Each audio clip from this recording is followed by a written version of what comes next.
మంచి శుక్రవారం దినముగా ఏర్పాటు చేయబడిన పాఠ్య భాగంలో నుండి లూకాసు వార్త 23వ అధ్యాయము 39వ వచనం నుంచి 49వ వచనం వరకు చదివింది.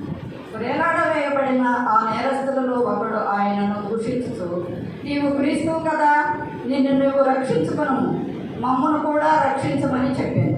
అయితే రెండో వాడు వానిని గద్దించి, నీవు అదే శిక్షా విధిలో ఉన్నావు కనుక దేవునికి భయపడవా? మనకైతే ఇది న్యాయమే, మనము చేసిన వాటికి తగిన ఫలము పొందుతున్నాము, కానీ ఈయన ఏ తప్పిదము చేయలేదని చెప్పి ఆయనను చూసి, యేసు, నీవు నీ రాజ్యంలోనికి వచ్చినప్పుడు నన్ను జ్ఞాపకం చేసుకున్నాను. అందుకైన వారితో, నేడు నీవు నాతో కూడా పరదైసులో ఉండు అని నిశ్చయముగా నీతో చెప్పుచున్నాను. అప్పుడు రమారమి మధ్యాహ్నమాయను. అది మొదలుకొని 3 గంటల వరకు ఆ దేశమంతటి మీద చీకటి కమ్మెను. సూర్యుడు అదృశ్యమాయను, గర్భాలయపు తెర నడిమికి చిరిగెను.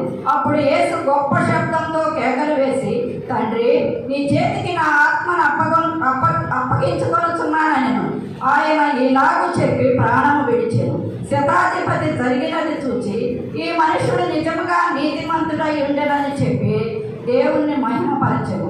చూచుటకై కూడి వచ్చిన ప్రజలందరూ జరిగిన కార్యములు చూచి రొమ్ము కొట్టుకొనుచు తిరిగి వెళ్ళారు.